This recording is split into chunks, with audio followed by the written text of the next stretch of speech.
고린도전서 1장.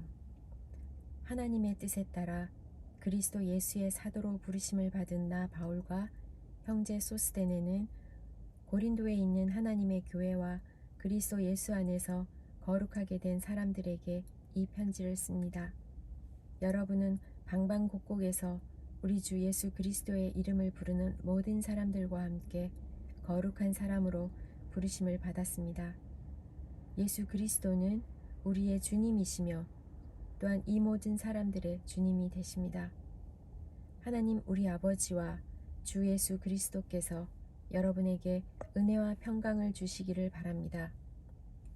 그리스도 예수 안에서 여러분에게 주신 하나님의 은혜로 말미암아 나는 늘 하나님께 감사드립니다. 여러분은 예수 그리스도 안에서 모든 말하는 것과 모든 지식 등 모든 면에서 풍성하게 되었습니다.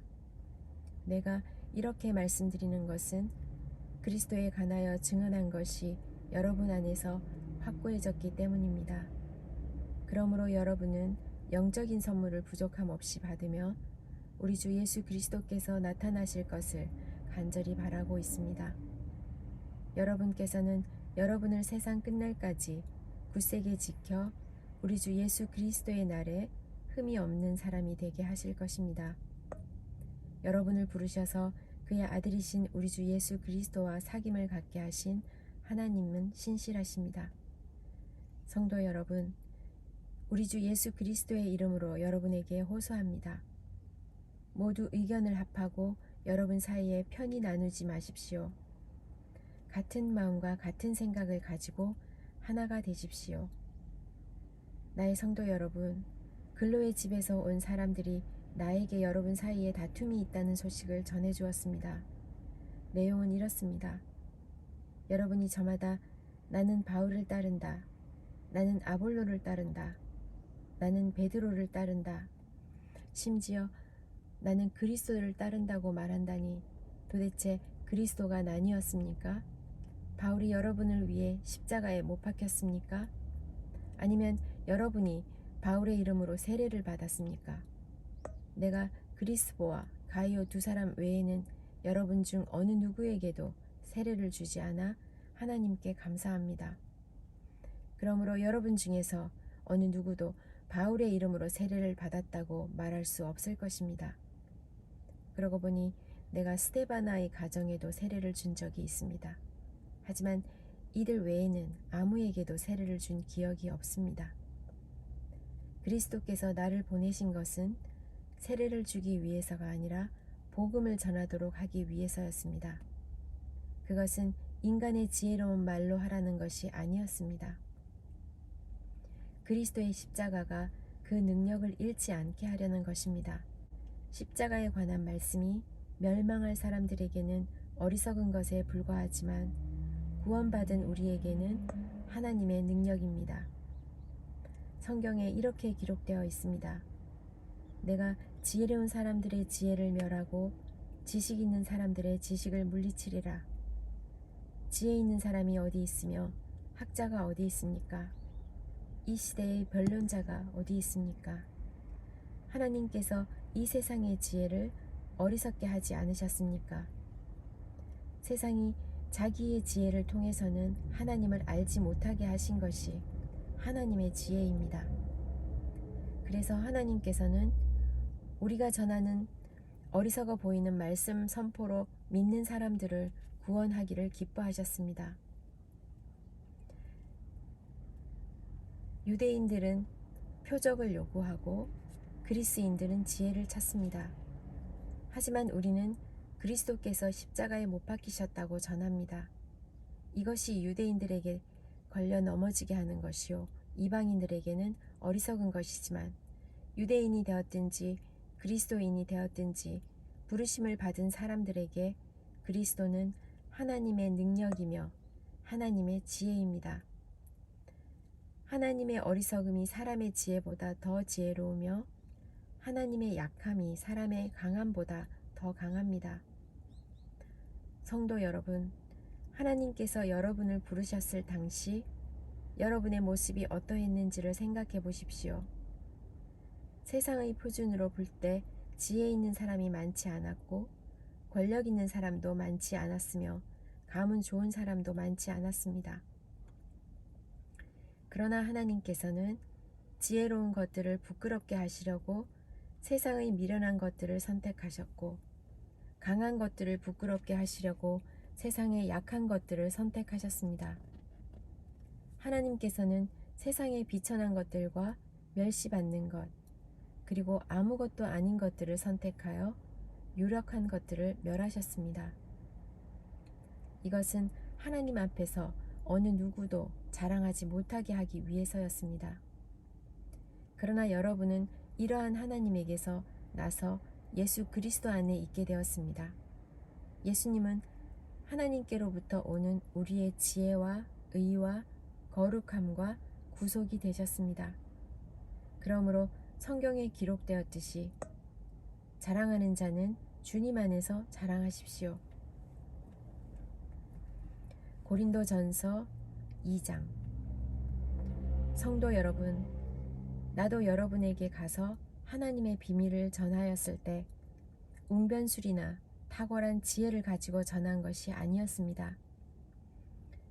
그것은 내가 여러분과 함께 있는 동안에는 예수 그리스도와 그분께서 십자가에 못 박히셨다는 것 외에는 아무것도 알지 않기로 굳게 결심했기 때문입니다. 사실 내가 여러분에게 갔을 때 나는 약했고 두려웠으며 몹시 떨었습니다.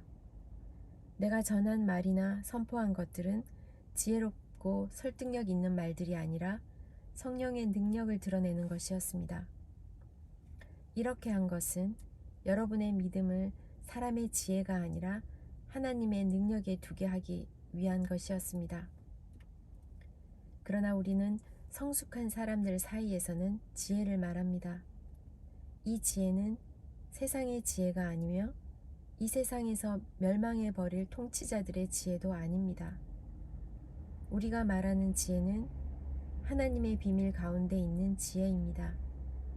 이것은 감춰졌던 것이며 하나님께서 우리의 영광을 위해 창조 전에 미리 정하신 지혜입니다. 이 시대의 통치자 중 어느 누구도 이 지혜를 깨닫지 못했습니다. 그들이 깨달았다면 영광의 주님을 십자가에 못 박지 않았을 것입니다. 성경에 이렇게 기록되어 있습니다. 하나님께서 자기를 사랑하는 자들을 위해 준비해 두신 것을 눈으로 보지 못하였고 귀로 듣지 못하였으며 마음으로 깨닫지 못하였다.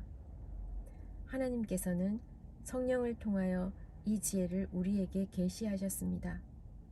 왜냐하면 성령님께서 모든 것을, 심지어 하나님의 깊은 것까지도 속속들이 살피시기 때문입니다.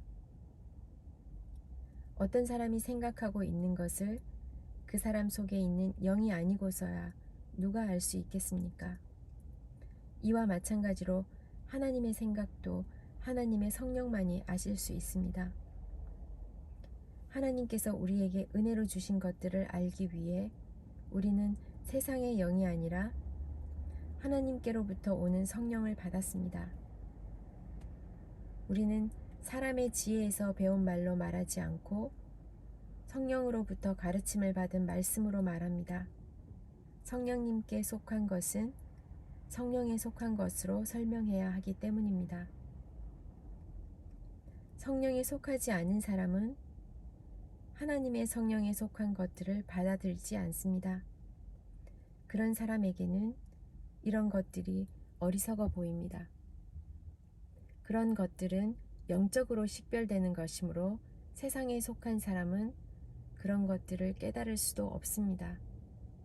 성령에 속한 사람은 모든 것을 판단하지만 자신은 아무에게도 판단을 받지 않습니다. 누가 주님의 마음을 알았으며 누가 주님을 가르치겠습니까? 그러나 우리는 그리스도의 마음을 가지고 있습니다. 고린도전서 3장. 성도 여러분, 이전에 나는 성령에 속한 사람에게 말하듯이 여러분에게 말할 수가 없어서 세상에 속한 사람을 대하듯, 다시 말해서 그리스도 안에서 어린이를 대하듯 말할 수밖에 없었습니다. 그때 나는 여러분에게 단단한 음식이 아니라 우유를 먹였습니다. 여러분이 단단한 음식을 먹을 준비가 전혀 되어 있지 않았기 때문인데 지금도 여전히 받을 준비가 되어 있지 않습니다. 여러분은 아직도 세상에 속해 있습니다. 시기와 다툼이 여러분 안에 있으니 이것이 바로 세상에 속한 것이고 세상 사람들처럼 행동하는 것이 아닙니까? 어떤 사람이 나는 바울파다 라고 말하자 다른 사람은 나는 아볼로파다 라고 말하고 있으니 세상에 속한 사람이 아니면 무엇이겠습니까? 도대체 아볼로가 무엇이고 바울이 무엇입니까? 나나 아볼로나 여러분을 믿도록 말하고 주님께서 각 사람에게 할 일을 맡기셔서 일하는 일꾼에 불과합니다. 나는 씨앗을 심었고 아볼로는 물을 주었으나 자라게 하시는 분은 하나님이십니다. 그러므로 심은 사람이나 물을 주는 사람은 아무것도 아니지만 자라게 하시는 분인 하나님은 중요합니다. 심는 사람과 물 주는 사람은 하나의 목적 때문에 일합니다. 각 사람은 자기가 한 수고만큼 보수를 받을 것입니다. 우리는 하나님의 동역자요, 여러분은 하나님의 밭이며 하나님의 건물입니다. 나는 하나님께서 내게 주신 은혜대로 유능한 건축가처럼 기초를 놓았습니다. 하지만 다른 사람들은 그 위에 건물을 세우고 있습니다. 그러나 각 사람은 이 기초 위에 어떻게 건물을 세워야 할지 주의해야 합니다. 아무도 이미 놓여 있는 기초 외에 다른 기초를 놓을 수 없습니다. 왜냐하면 그 기초는 예수 그리스도이시기 때문입니다. 어떤 사람이 이 기초 위에 금이나 은이나 보석이나 또는 나무나 풀이나 집 등을 이용하여 건물을 세울 것인데 각 사람이 일한 성과가 드러나게 될 것입니다. 그날은 불로 나타나기 때문에 일한 것이 밝히 드러날 것입니다. 그래서 그 불이 각 사람의 한 일을 검증할 것입니다. 어떤 사람이 세운 것이 그대로 남아있으면 그는 보수를 받을 것입니다. 그가 세운 것이 다 없어져 버리면 그는 손실을 입게 될 것입니다. 그러나 그 사람 자신은 마치 불을 거쳐서 살아온 것 같은 구원을 받을 것입니다. 여러분은 자신들이 하나님의 성전인 것과 하나님의 성령께서 여러분 안에 계시다는 사실을 알지 못합니까? 누구든지 하나님의 성전을 멸하면 하나님께서 그 사람을 멸하실 것입니다. 그것은 하나님의 성전은 거룩하며 여러분 자신이 바로 그 성전이기 때문입니다. 자신을 속이지 마십시오. 여러분 중에 어떤 사람이 이 세상의 표준에 따라 자신이 지혜 있는 사람이라는 생각이 들거든 진정 지혜 있는 자가 되기 위해서 어리석은 사람이 되십시오. 이 세상의 지혜는 하나님께서 보시기에 어리석은 것입니다. 그것은 성경에 하나님께서 지혜 있는 자들을 자기 꾀에 빠지게 하신다고 기록되어 있으며 또한 주님께서는 지혜 있는 사람들의 생각이 헛되다는 것을 아신다고 기록되어 있기 때문입니다. 그러므로 아무도 사람과 관련하여 자랑하지 마십시오. 모든 것이 여러분의 것입니다. 바울이나 아볼로나 게바나 세상이나 생명이나 죽음이나 현재 일이나 장래 일이나 할 것 없이 모든 것이 다 여러분의 것입니다. 그리고 여러분은 그리스도의 것이며 그리스도는 하나님의 것입니다.